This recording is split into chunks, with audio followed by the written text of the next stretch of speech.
Hi guys, it's Brit and Oz here, coming for another video. I wasn't planning on doing too many of these types of videos, but yeah, I figured that I'd do a bit of my first sort of opinion discussion video today.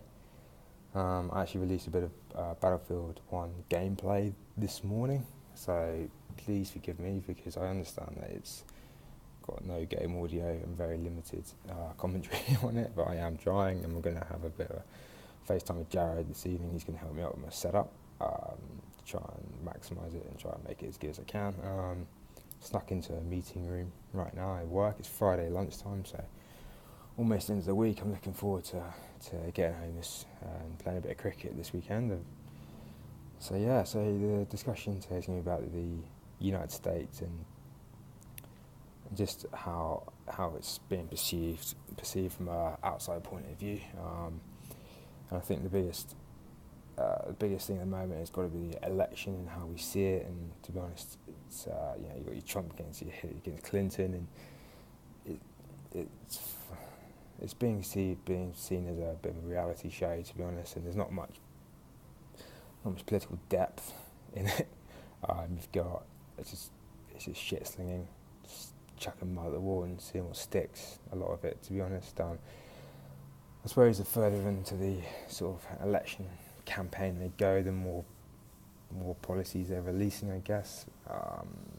They're kind of trying to appeal to as many people as they can, and it's quite interesting because I'm watching it, and it's drawing quite a lot of comparisons to Brexit for me personally. Now, I didn't vote in Brexit. I haven't been in the UK for 6 years. I haven't lived there for 6 years. I didn't feel like it was my place to vote in something that I didn't really know a lot about, and it wouldn't have affected me. I could have just closed my eyes and ticked a box, and maybe and it wouldn't have affected me. And this is not fair that I vote on something like that. Anyway, I'm seeing a lot of similarities between the two. I'm seeing Trump is a kind of leave side. I'm saying Hillary is to remain, and the reason I say that is because Trump is really going for the people who are unhappy with their current situation, and going for the people who the system's failing, basically. And it's similar to Farage, and when he's canvassing votes for leave, and it's like the system is failing you. Vote for change. Let's change. Let's turn on its head. Let's change it. And it might create uncertainty, but we feel we can make this work. Now, if I had nothing and the system's failing me, luckily I'm doing okay, but if the system's failing me and I had nothing, I would take uncertainty over nothing every single day of the week. I would never choose to remain I would never choose to have the same course if it was failing me. I would choose change. You can't stick to something that's not working. As Hillary is representing more about remain, let's keep the course, let's stay the same, it's doing okay, and people who are benefiting, people who are doing okay from it, going, yeah, of course, why would I want anything to change? Why would I want a maverick like Trump in power? Why would I want to have anything change? Now, I guess for me, I look at it, and if I was a voter, I'm lucky I'm not, because I would not want to vote in this election. Who do you go for? Do you go for the showman, the clown, Trump, who's big and brash and ballsy, he's out there and he's put his neck on the line? Would you go for Hillary, who seems a lot more reserved? I don't know, there's something about Trump, there's a lack of experience, maybe, yeah. He's run multi-billion-dollar companies, but that is nothing compared to sitting in the most powerful seat in the world, running a country where 350 million people rely on your decisions you make every single day.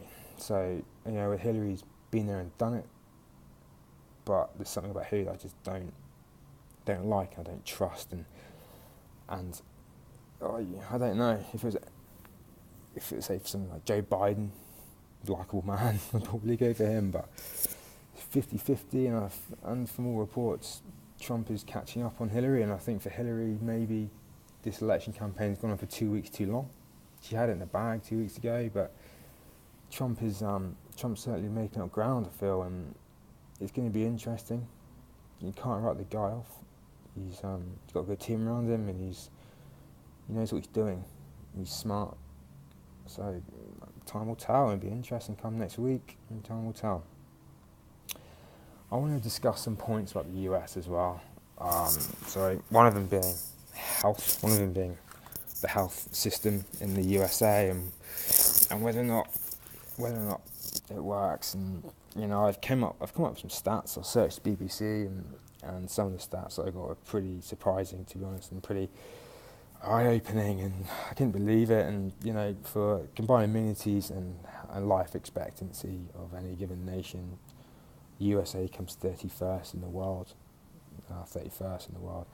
They've become behind Morocco, who are 29th, and you think of Morocco and an emerging North African nation, but you would never think in all the world that they'd be above the USA in health in the health index, healthcare index. Never in the world.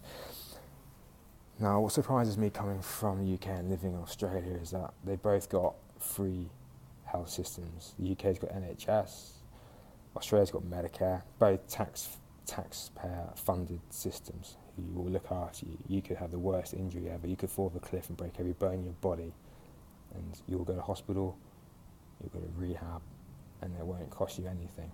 It won't cost you a penny. You do that in the USA, and if you don't have insurance, you have adequate insurance, particularly, I'm not sure some insurance will cover you falling off a cliff, you stand to lose everything. The hospitals will come after you, and they will come after you, and you could lose everything. You could lose your house, you could lose your car, you could lose your family, you could lose your job. It's a downward spiral. All from, it could be an illness, it could be an accident, I came up with some pretty shocking statistics, to be honest. Medical bills are the biggest cause of bankruptcy in the USA. They account for 60% of bankruptcies in the USA. 60%, and they come from getting sick or injured. That's 643,000 bankruptcies per year come from medical expenses. How you can call yourself the home of the free and the leader of the world, and leading country, most developed, most advanced country in the world, and yet have over 600,000 people per year go bankrupt because they hurt themselves or get sick. Those two things don't marry up. You can't be most advanced country and have that. It doesn't work. It can't work. It will never work. So there's got to be, you have to change. I mean, how you can be in 2016 and not have a publicly funded health system, and money and we can't afford it. And why should taxpayers have to pay money for someone else to get help and to get, why should I pay my hard-earned tax dollars for then Joe Bloggs down the street decides he wants to do something stupid and hurt himself?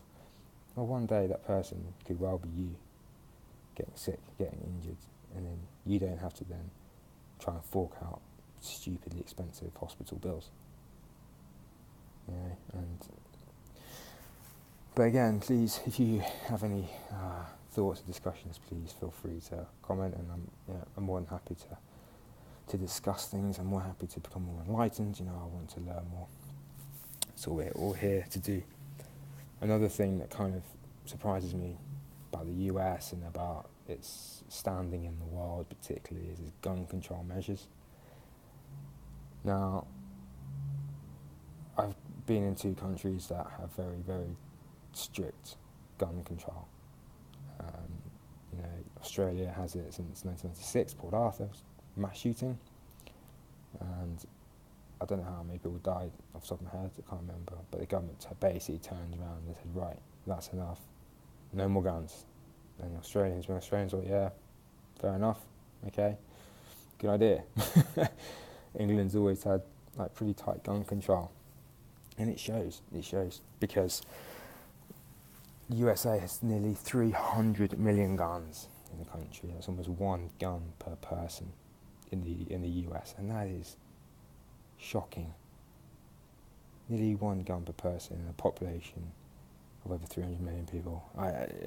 It's beyond me. There were 372 mass shootings in 2015. 372 mass shootings. That's over one a day. In 2015, 475 people dead from the shootings, 1,800 people injured from those shootings because guns are so readily available, and there's little control over who can get them, really. 64 school shootings in 2015. 64 school shootings. That's 2 school shootings per month. 2 school shootings. How many kids did it take to be killed or shot? And how many teachers? How many shots fired in school before you realise that guns are not a good idea? And no, giving teachers and janitors guns to protect their schools from guns is not the way forward. You're just digging a deeper and deeper hole. I've heard that come out of the US as ideas. Please think rationally about these sort of things before you go spouting, let's give teachers guns and give janitors guns. Come on. School shootings are one of the worst things to happen in the world, and being a parent and Finn going to school next year, I just can't think of anything worse to happen than for school, someone to shoot up a school. And the thing, and we go through a cyclical, the US goes through a cyclical thing. There's a shooting at a school like Sandy Hook, and there's this national outpouring, and Obama, he says he's going to push for gun reform, but at the end of the day, he's powerless in this kind of thing. The NRA, so much power, so much influence, and there's nothing he can do because the NRA is so influential in Washington. But it's got to be the voice of the people when it comes to this sort of thing. It shouldn't really be up to the president to try and influence people. It should be up to the citizens of the United States. Go, right, you know what, we don't need guns. Why do we need guns? And vote with your feet and just walk away from them. Just walk away from them. If you can't get it through official channels, you've got to come up with your own way of doing it. And maybe more than just a month's worth of spike in gun protests after school shooting and it all settles down because something else takes over, and this sort of momentum has got to be carried on. You've got to keep the pressure up on this sort of event.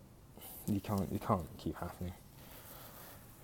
There are 13,000 people killed by guns in 2015 in the United States. That is outrageous. There are almost 27,000 people injured on top of that. That's what 40,000 people affected by guns, either killed or injured, and that doesn't count the people who are family members of those people who were killed or injured. So those people directly shot. What about the mums, the dads, the brothers, sisters, the children of those people who were shot and killed or injured? You can't.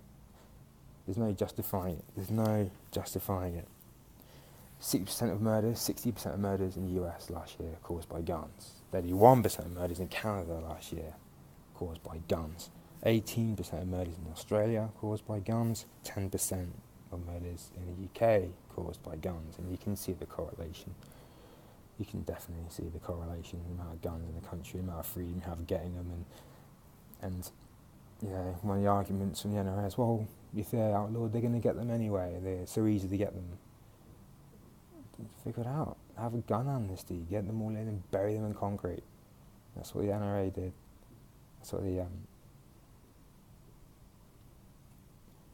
they did in Northern Ireland.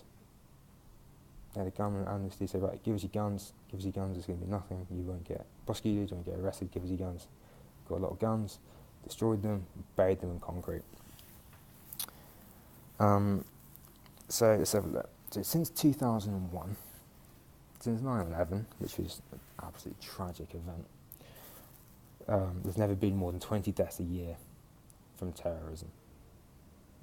Never more than 20 deaths a year. Now you may put that down to heightened security, more vigilance, surveillance, and all that kind of thing. And to a degree, you would probably be right.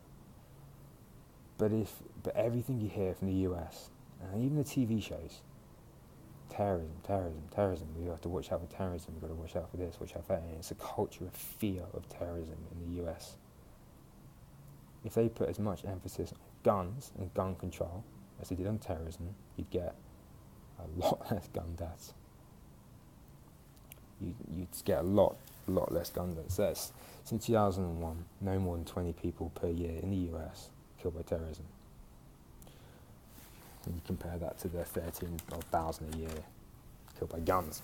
Okay, just moving on very quickly. I think it's probably one of the last topics in this conversation. There is poverty in the US, and again, from what you see and hear, and US is they're shining a light in the world, and everyone's doing well, and everyone is profiting, and it's great. But that's not really the case, and we're sort of seeing more of an underbelly.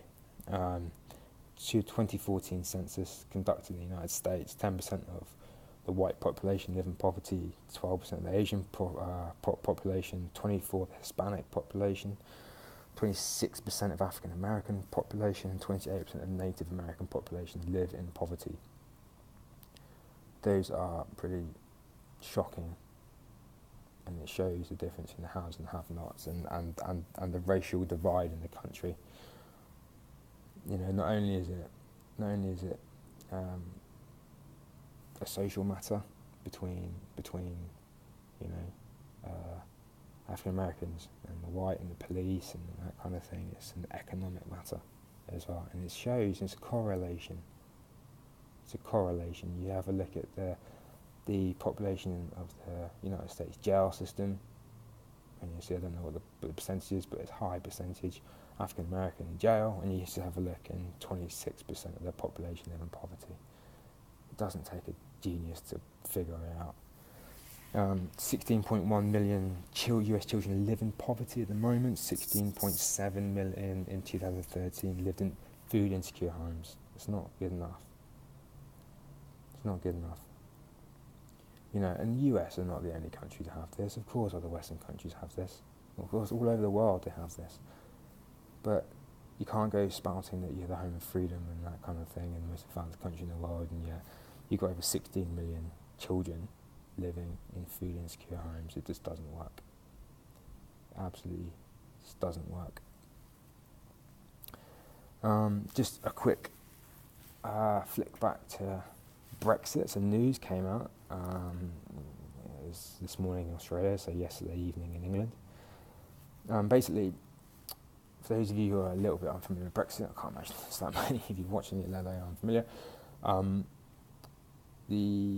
There was a referendum, a vote in the UK to leave the EU, and it passed by, I think, about 1 million votes or something. So basically 17.4 million Brits voted to leave the EU. And I said, there's big ramifications, but it's the right thing they had a referendum. David Cameron said he would, and he did, and unexpectedly everyone thought, they'll stay, no one's going to change it, and unexpectedly he lost, he voted to leave. David Cameron quit his job as Prime Minister of the UK, probably the right decision. And now the news has come out saying, actually, Article 50, which is the leaving process of the EU, can't be enacted until the vote is passed through Parliament. Now, Parliament is a bit like Congress, House of Representatives in the US, and basically they have to vote on it and get a majority vote within Parliament to be able to enact Article 50. Now, for me, this is just absolutely bizarre, because democracy is the voice of the people, and 30 million people voted, 17.4 million people voted one way, and now the voice of 17.4 million people could be potentially overturned by 120 in Parliament. That is not democracy. That is just stupidity and ridiculousness. You can't have that. You can't have 120 people who, let's face it, are probably knee-deep in businesses anyway, because they're politicians. You can't have those guys overruling 17.4 million people. It doesn't work like that. Democracy doesn't work like that. genuinely concerned about the repercussions in the UK if this does not pass. I don't know what's going to happen in the UK if this does not pass Parliament. Now, whether you win or you lose in a vote, you suck it up and you accept it. It is what it is. It's happened. Everyone's for democracy. Oh yeah, democracy. We get to vote and choose the course of our country. Of course you do. But if you lose, you lose, and that's just the downside to democracy. You just gotta go with it, and you just gotta make the best of what's going on. But if this now gets overturned by Parliament, it's going to be a very, very difficult one to accept and take. Now, I'm not leave or stay. I'm watching from the sidelines, but I'm just interested to see how this is going to pan out. Now, the MPs, this is a very important vote for them because they need to vote the right way, depending on what their constituents have decided, not their own personal vested interests. So if they're from the north of England in particular, like Tyne and Wear and places like that, who've had massive economic downturn lately, those sort of counties voted overwhelmingly to leave. They were in like the 70% to leave. Now those guys are going to need to vote to leave again in Parliament. The MPs that from counties where it was marginal, where within the 60%, 50%, they need to go out there and they need to see what their constituents think now, 5 months later. Do they still want to leave or do they want to remain? What's the consensus in these counties? In some counties, the balance may have tipped either way. You see, since Brexit was announced, the British pound's plummeted. Multinational companies said, right, we're out of here. We're out of London. We're going to move to Dublin or Frankfurt, wherever they're going to go. And so, no, they need to be very, very careful, because if these MPs vote the wrong way, particularly in counties that are strongly to leave, voted overwhelmingly to leave, and these MPs then vote to stay, they are out of a job come next by-election. They're gone, because the constituents aren't going to forget that, and that is the absolute definition of not representing your people, by voting completely against what they've wanted. So it's not a foregone conclusion, but I can imagine there's going to be a lot of debate, and there's going to be a lot of controversy in some of the votes. And I really hope these MPs stand up. I really hope they do what's right, and I really hope they prove me wrong. I really hope they prove me wrong in the fact that they do the right thing, and that they represent their constituents and not their own interests. But only time will tell. We'll just have to see. And it should be an interesting couple of weeks. I'm going to do a bit of a sports video. I'm going to do, got some tours coming up, and so I'll see you guys on the flip side. Have a good one.